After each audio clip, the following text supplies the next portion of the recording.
Alors, nous avons commencé un thème depuis le début de cette année. Le thème plus que vainqueur. Nous sommes plus que vainqueurs.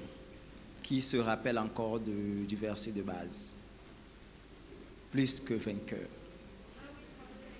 Romains 8, 37. Nous sommes plus que vainqueurs par celui qui nous a aimés.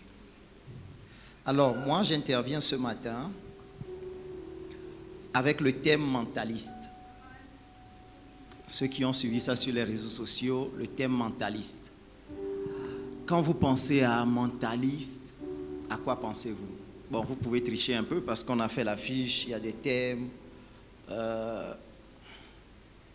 y a des images, il y a des écrits. Alors, qui peut me dire? Non, vous pouvez juste dire ce qui vous vient à l'esprit. Quand vous pensez à, quand on dit mentaliste, vous pensez à quoi? Mentalité, réflexion, comment? Manipulation, oui. D'accord, manipulation. Je vais vous faire une illustration ce matin. Si on peut m'aider avec mes éléments. Bon, le temps qu'il arrive. Alors, je suis bien heureux ce matin parce que j'ai été choisi pour apporter la parole du Seigneur. C'est vraiment une grâce. C'est pas facile, c'est pas simple. Cette tâche-là n'est pas vraiment simple. Comme le dit l'apôtre Paul, je ne pense pas l'avoir saisi moi-même. Donc, nous courons tous. Et humblement, je vais essayer de vous apporter ce que Dieu m'a mis sur le cœur. On va faire un tour de mentaliste ce matin. Un tour de mentaliste. J'aimerais savoir s'il y a des nouveaux parmi nous, de nouvelles personnes. Une nouvelle personne, ok.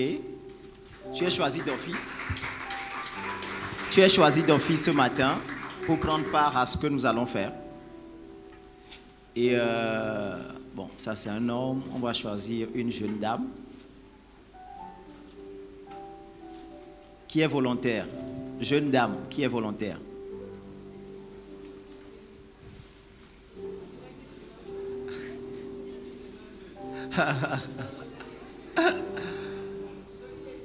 Jeune dame, d'accord. Ok. Alors, nous avons là 5.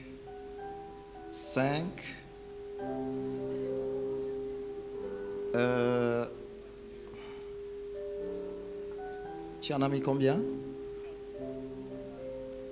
5.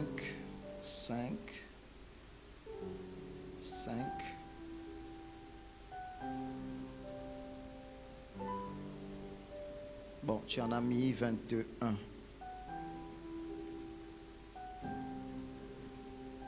D'accord. Donc, nous avons 20 bonbons. La première personne, s'il vous plaît. Le nouveau, s'il te plaît. Si tu peux venir. Encouragez-le, c'est pas simple. Tu peux monter.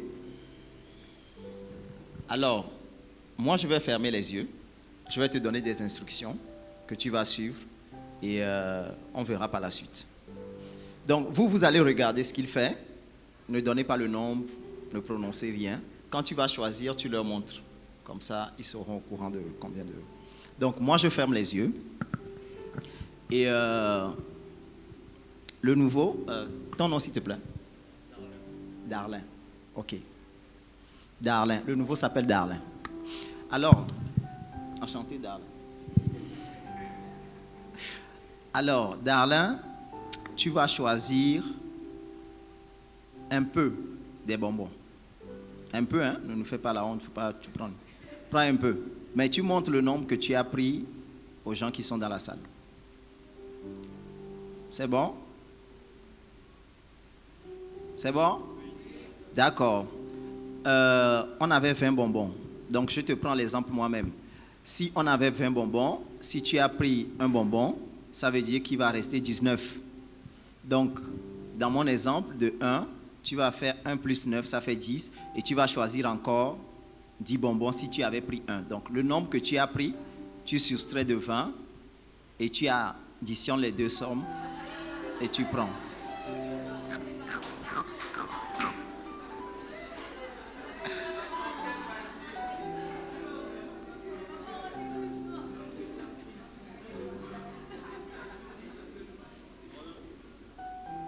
Je dis, si je recommence, si tu avais pris par exemple 2 bonbons, il va rester 18 bonbons. Ce qui veut dire que tu fais la somme des deux chiffres 1 plus 8 et tu ajoutes encore 9 bonbons à ce que tu as déjà pris. Donc toi seul connais le nombre que tu as pris et puis dans la salle ils ont vu.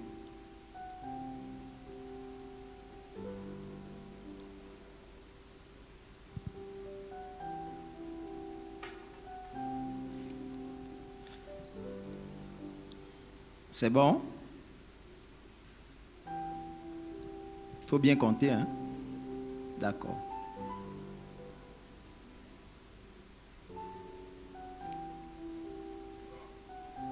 C'est bon? Ok. Normalement, dans les tours de mentaliste, on ne se trompe pas. Là, tu dois avoir 11 bonbons dans tes mains.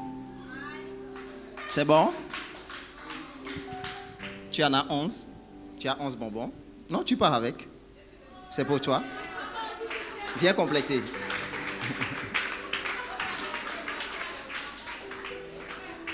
La deuxième personne.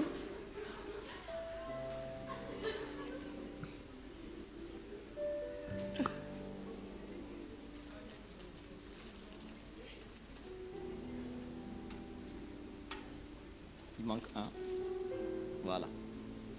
Donc, ce sera pareil, mais tu choisis un nombre différent de ce que lui a choisi. Seulement ne ramasse pas tout. Prends juste un peu. Ok, on y va. Choisis un peu. Tu montres à tout le monde le nombre que tu as pris. C'est bon? Ok, tu additionnes maintenant ce qui reste des 20. Tu additionnes les deux chiffres et tu prends cette somme-là encore et tu ajoutes. Donc, je redonne l'exemple. Si tu avais pris par exemple 3 bonbons, il va rester 17. Donc, tu fais 1 plus 7 égale à 8, tu prends encore 8 bonbons.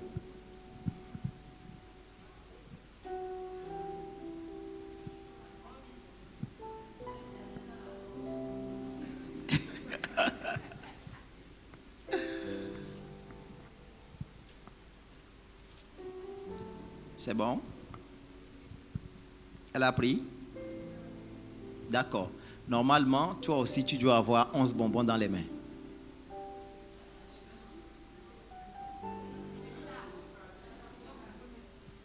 Il faut compter.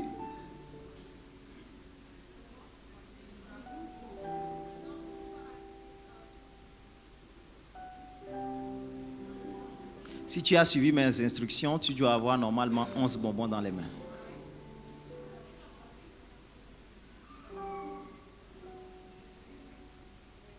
C'est bon? Tu avais pris combien au début? 4. Donc, il restait 16 bonbons. Tu as ajouté 7. Donc, tu as 11 bonbons. Ok, tu peux aller avec. On a applaudi pour elle. Non, tu peux venir prendre. C'est bon. Tu peux partir avec. Ok. Bon, ça, c'était juste un tour de mentalisme. Mais retenez le tour que j'ai fait. Retenez ça. On va parler de ça après. On va juste parler de ça après. Comment on fait les choses bien à CRN? On va commencer par la définition du terme mentaliste. La définition simple selon Larousse, le dictionnaire Larousse, c'est mentaliste est un adjectif qualificatif ou nom commun relatif au mentalisme. L'artiste qui pratique du mentalisme. Alors, c'est quoi le mentalisme? Le mentalisme, c'est une conception selon laquelle la psychologie a pour objet d'étude les divers états d'esprit et sa méthode privilégie l'introspection, c'est-à-dire... Alors, c'est un peu complexe, conception selon laquelle la psychologie a pour objet d'étude les divers états de conscience et sa méthode privilégie l'introspection. Je vais vous définir la psychologie alors. La psychologie, elle a plusieurs branches. On va définir juste la psychologie générale, qui est l'étude des grandes fonctions cognitives, c'est-à-dire la mémoire, le raisonnement, l'apprentissage, l'émotion et l'action. Définition de l'état de conscience. Jusqu'alors, l'état de conscience n'a pas de définition fixe parce que ça se définit par rapport au cas. Donc, un cas précis, vous observez un sujet conscient ou inconscient et vous voyez les différences entre ces deux états. Nous, on va se diriger plus dans le sens d'état de conscience, c'est-à-dire notre identité. Quel est ton état de conscience en l'instant T? Donc, ton identité, l'identité que tu perçois de toi-même à l'instant T. Donc, lorsqu'on redéfinit maintenant ce que c'est que le mentalisme, nous allons voir que c'est une conception selon laquelle on prendra le raisonnement. Comme psychologie, on prendra le raisonnement. Conception selon laquelle le raisonnement a pour objet d'étude les diverses identités et sa méthode privilégie l'introspection, c'est-à-dire l'autocritique. Ça va? Vous me suivez jusque-là? Voilà. Donc, nous avons le raisonnement et nous avons l'état d'identité, l'état identitaire, c'est-à-dire l'état de conscience. Pourquoi le choix de ce thème? Le choix de ce thème dans notre série Plus que vainqueur, pour mieux ressortir les armes que nous pouvons utiliser pour aboutir à ce résultat de plus que vainqueur dans nos vies quotidiennes de tous les jours. Nous allons repartir à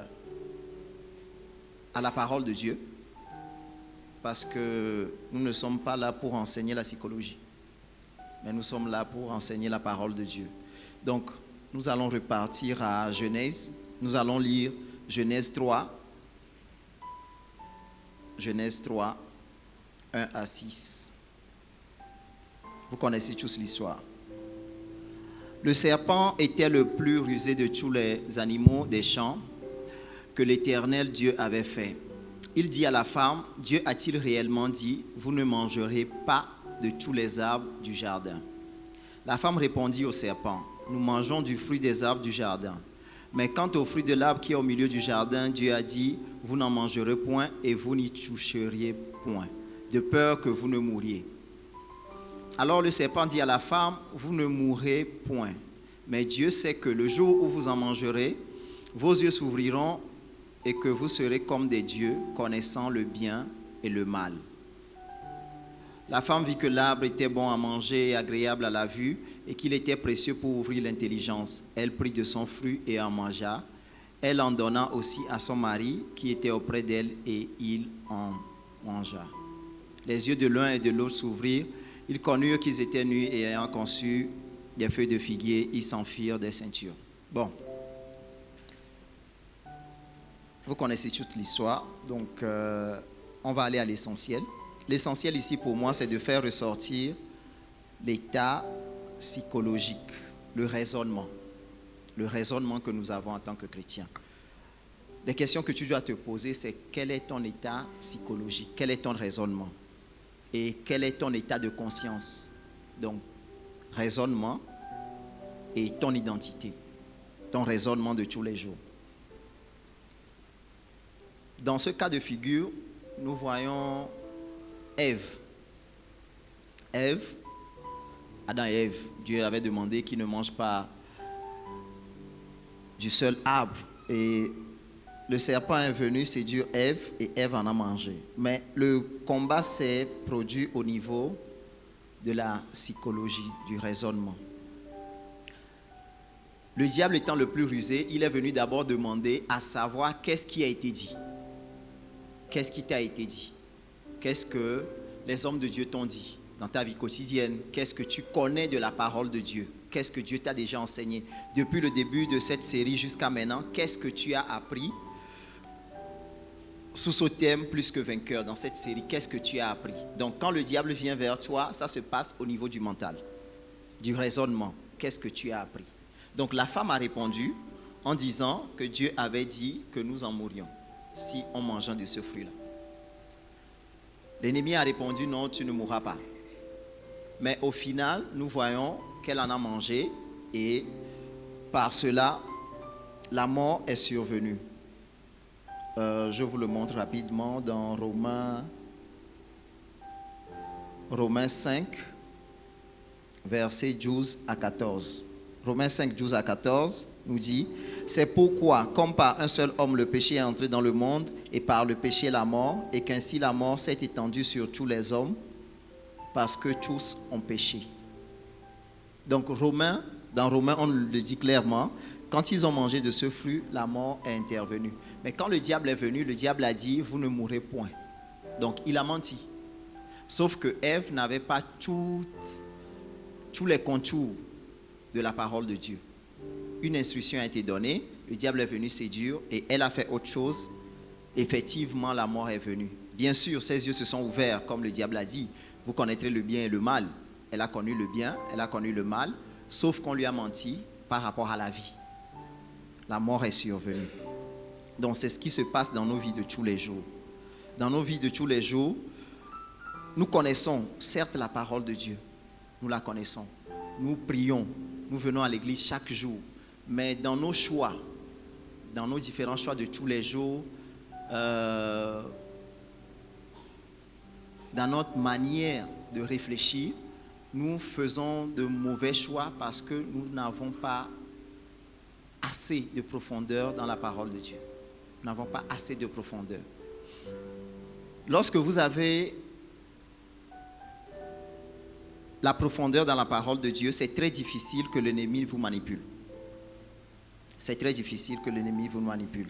Dans ce que je venais de faire, c'est une approche, mais c'est une étude approfondie qui a été faite pour que, si vous suivez les instructions qui ont été données, vous aboutissez à un résultat connu d'avance.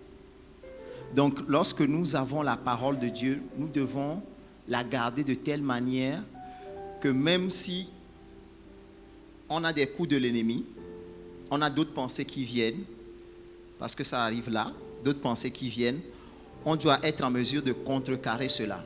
C'est ce que le dernier Adam a fait, Jésus. Quand il était dans le désert, Satan s'est approché, Satan lui a dit, si tu es vraiment fils de Dieu, change ces pierres en pain.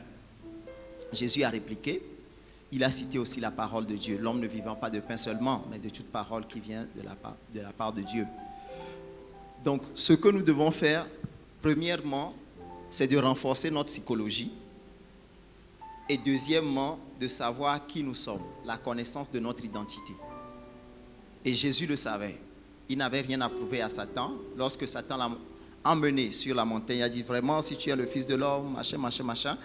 Jésus savait répondre parce qu'il connaissait son identité et il savait qui il était. Donc, il gagnait à coup sûr. Deuxième chose, je vais nous parler d'une histoire qu'on connaît tous d'ailleurs encore, l'histoire de David et de Goliath. On va le lire dans 1 Samuel 17, 8 à 11. 1 Samuel 17, 8 à 11.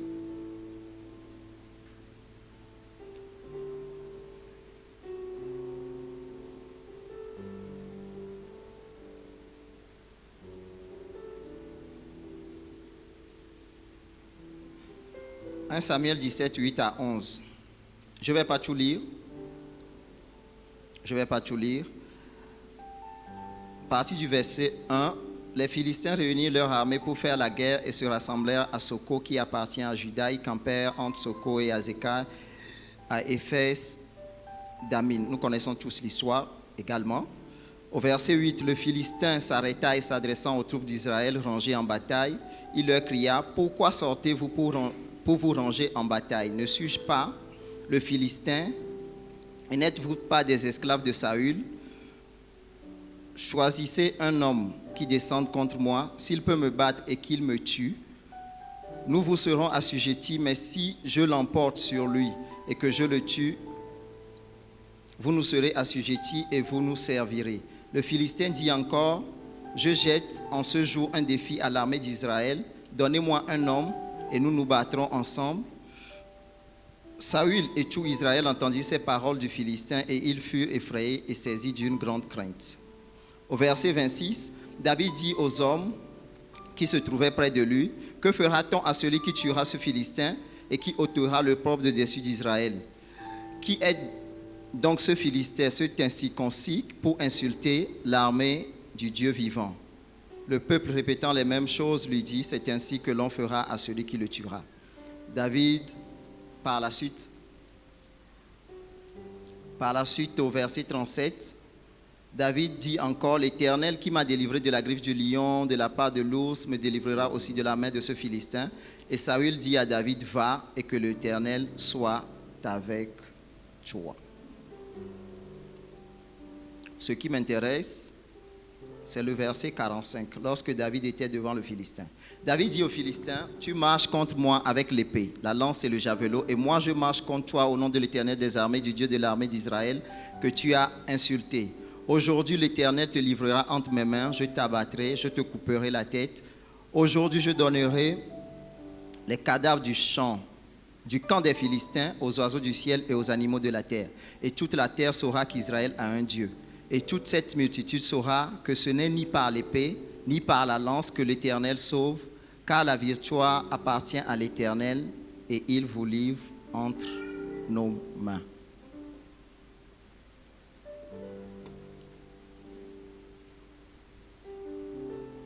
Alors, c'était un combat entre l'armée d'Israël et les Philistins. Les Philistins avaient déjà l'atout de Goliath. Vous me suivez? Ils avaient déjà l'atout de Goliath. David était un berger, comme vous le connaissez. Il était encore enfant. Il a été oint depuis pour être roi. Donc, son père l'a envoyé sur le camp donner de la nourriture à ses frères. Quand il arrive, il écoute le discours de Goliath qui se tient devant l'armée d'Israël. J'ai lu le discours tout de suite. Mais lorsque David écoute le discours, David fait quelque chose qui est intéressant. Et c'est ce que nous devons faire. Nous devons raisonner comme un conquérant, comme quelqu'un qui a derrière lui une puissance incomparable. David, lorsqu'il écoute ce discours, il sait que de lui, il ne peut rien faire. Il n'a pas la force, il n'a pas une grande force pour combattre Goliath. Donc, qu'est-ce qu'il fait? Moi, j'ai lu tout de suite, je n'ai pas vu où Goliath a insulté le Dieu d'Israël. Il a parlé, Goliath a lancé un défi à l'armée d'Israël. Mais il n'a pas insulté leur Dieu. Il a dit, si vous êtes capable, envoyez-moi quelqu'un, on va se battre. Si je gagne, vous êtes nos esclaves. Si vous gagnez, nous sommes vos esclaves. Mais quand David, lui, il écoute le discours de Goliath, il envoie le combat au niveau spirituel. Il ne met pas le combat à son niveau. Il dit, qui est cet incirconcis, qui est cet incirconcis qui ose insulter le Dieu d'Israël. Donc c'est là où nous ratons souvent nos combats.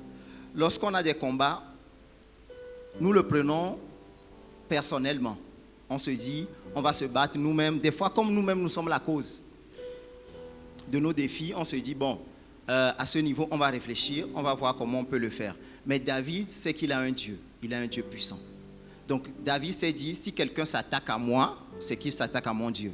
Celui qui me combat, combat mon Dieu.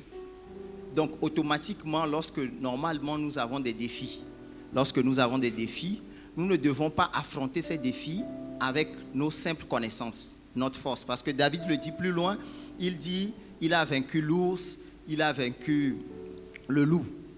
Mais quand il engage le combat, il dit que tu as insulté mon Dieu. Les femmes sont fortes dedans. Les femmes sont fortes dedans. Quand la femme, tu as une discussion avec une femme et qu'elle sait, si elle est proche de toi, elle sait que là, dans ta logique, tu es en train de gagner. Quand tu lui fais une reproche qui est mal placée, quand tu lui dis par exemple, tu t'assois pas bien, assois-toi bien, elle va dire, ah, donc tu dis que ma mère m'a mal éduqué. Vous voyez un peu? Elle ne met plus le combat à ce niveau. À son niveau, elle ne met plus le combat. Elle dit, ah, donc tu insultes ma mère. Elle m'a mal éduqué. Même toi-même, qui es-tu pour aller maintenant te battre avec sa mère? Donc obligé de dire, non, non, non, non, non, non, c'est pas ça, c'est pas ça. Vous voyez un peu? Donc c'est cette logique-là. David a vu le problème. Il sait que là, tout le monde fuit, même le roi a fui. Saül a fui. Mais quand lui vient, il dit, bon, ok, d'accord. Il envoie le combat au niveau de Dieu. Il élève le niveau. C'est pourquoi on nous dit souvent, il faut avoir la tête dans le ciel et les pieds sur la terre. Ce n'est que comme ça qu'on peut ramener le ciel sur la terre. Le thème de l'année. Le thème de l'année, c'est quoi?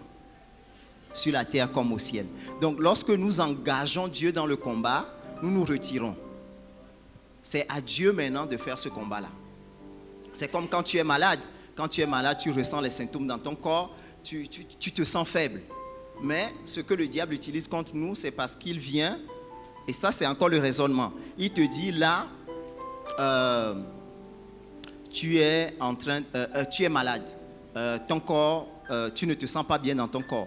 Mais la réalité, c'est que tu es déjà guéri.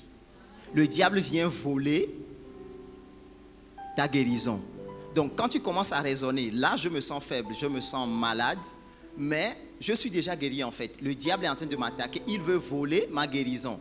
Donc, ta manière de prier, ta manière de proclamer ta guérison, quand on te dit, déclare que je suis guéri, c'est que on veut te mettre dans cette conscience où tu te vois déjà guéri. Comme ça, je peux dire en quelque sorte, tu récupères ta guérison. Ce chant-là, nous allons dans le camp de l'émique pour récupérer. Pas ce qu'on a fait là sur les réseaux. Non, non, non, non, non, non. Pas ce qu'on a fait sur les réseaux. Mais le sens, c'est tu récupères ce que le diable veut te voler. Donc, David, lui, savait déjà qu'il avait le monopole de toutes les batailles, de tous les combats. Donc, une fois qu'il engage Dieu, il se retire. Plus loin, il a dit que la bataille appartient à l'Éternel. Ce n'est pas sa bataille. Donc, quand tu n'as plus de moyens, quand tu ne sais pas comment tu vas payer le loyer, la bataille est à l'Éternel. Tu ne touches pas à cette bataille-là. C'est à l'Éternel. Comme on ne touche pas à la dîme, aux prémices, tu ne touches pas. Tu laisses, tu dis la bataille appartient à l'Éternel. Ecclésiaste l'a dit, ce que tu trouves à faire, fais-le. Évolue. Mais dans ta conception, la bataille appartient à l'Éternel. Lorsque tu vois ton frère ou ta copine, ton ami, en train de suivre une mauvaise voie et que tu n'arrives pas à la ramener, la bataille appartient à l'Éternel. Parce que tu ne peux pas. Il y a des choses, tu ne peux pas les contrôler. Quand tu ne peux pas contrôler, tu dis, la bataille appartient à l'Éternel. Et l'Éternel va forcément gagner pour toi. Parce que tu l'as engagé dans cette bataille-là. C'est ce que nous devons faire au niveau de notre mentalité. Et aussi, David, quand il vient devant Saül, l'erreur que nous commettons souvent, c'est parce que nous parlons trop. Nous parlons trop. Tu n'as pas encore ton visa, tu veux voyager, tu commences à dire à tout le monde, voilà, j'ai tel projet. Tu parles trop. Tu attends d'abord d'avoir, je vous le dis plus simplement. David, quand il vient, Saül dit que lui, Goliath, il est guerrier depuis son enfance. Mais toi, tu es jeune, comment tu peux aller le battre? Il a dit non. Il a sorti son CV. Donc je t'encourage aussi à faire l'école, je t'encourage à faire ce que Dieu te donne à faire. Et tu le fais bien pour avoir ton CV. Au moment venu, tu vas présenter quand même ton CV. Parce que les hommes regardent à ce qui frappe les yeux. Clairement, pour certaines portes, tu es obligé de sortir ton CV. Mais derrière, l'Éternel va combattre. Alors, David sort son CV, mais à aucun moment, David ne dit « Je vais utiliser la fronde et les pierres pour atteindre Goliath ». Il n'a pas dit ça. Il a parlé d'attraper le lion, de lui fendre la gueule, tout ça. Il a parlé de tout ça, mais il n'a pas parlé de la fronde. Il n'a pas parlé des pierres. Mais quand il est arrivé sur le champ de bataille, c'est ce qu'il a utilisé et nous tous, on l'a lu. Vous voyez un peu? Donc, ce qui veut dire que dans ton domaine d'activité, dans les plans que tu fais pour avoir la victoire dans quelque chose, dans un domaine précis, tu ne donnes pas toutes les informations. Tu dis le nécessaire et tu gardes le reste pour la fin, pour que la fin soit belle. Alors, on fait comment? On fait comment pour mener nos batailles aujourd'hui? Quelle est la meilleure manière de mener nos batailles? Ceux qui étaient là depuis le matin, le révérend Richard en a parlé ce matin. Il a prêché plus que moi, hein. Il a prêché. C'est la même chose qu'il a prêché, à peu près, dans le même état d'esprit, les combats. Dans 1 Timothée 6, verset 12, c'est l'apôtre Paul qui parle à Timothée. Il lui dit « Combat le bon combat de la foi ». Les combats que nous avons à mener, ce sont des combats. Oui, mais le bon combat que Dieu nous demande de combattre, c'est le combat de la foi. Sans la foi, nous ne pouvons pas. David, quand il voit même Goliath, il dit aujourd'hui, je vais donner vos chairs en pâturage. Donc il faut proclamer la foi. Il faut avoir la foi. Il faut oser le dire avant que ça n'arrive. Comme ça, demain, quelque part, on va te craindre. On craindra ton Dieu, mais quand on te verra, c'est toi qui représentes ton Dieu. Parce qu'après, on a chanté à David, on a dit David a tué 10 000, Saül a tué 1000. Ce n'était pas à Dieu qu'on chantait, c'était à lui. Sauf que c'est Dieu qui a mené le combat. Donc des fois, il faut proclamer, et la Bible nous le dit clairement, proclame ta foi. Proclame-le tous les jours. Et en le proclamant, Dieu va le faire. Mais c'est pour te donner la notoriété dans la société. Ça va t'ouvrir les portes. Donc, combat le bon combat de la foi. Et la foi, c'est quoi? La foi, c'est la ferme assurance des choses qu'on espère et la démonstration de ce qu'on ne voit pas. Tu ne le vois pas. Pour être plus que vainqueur, tu ne vois pas, mais tu le proclames. Tu ne vois pas, mais tu le dis. Quand la situation est difficile, tu ne sais pas, mais tu dis non, moi, je ne sortirai pas, je vais payer mon loyer. Mes études, je vais les payer. Je vais voyager. J'aurai le mari là. Mais sauf que tu ne sais pas comment ça va se faire. Mais Dieu va le faire. Ça ne coûte rien, il faut le proclamer. Bon, ça coûte la peur. Parce que si ça n'arrive pas, tu fais comment? On va te regarder les trous, tout ça là. Mais il faut le proclamer parce que nous servons un Dieu vivant. Tu ne peux pas te lever de la maison, venir ici tous les jours, venir suivre le culte, chanter, adorer. Et puis après, Dieu ne fait pas. Dieu fait toujours.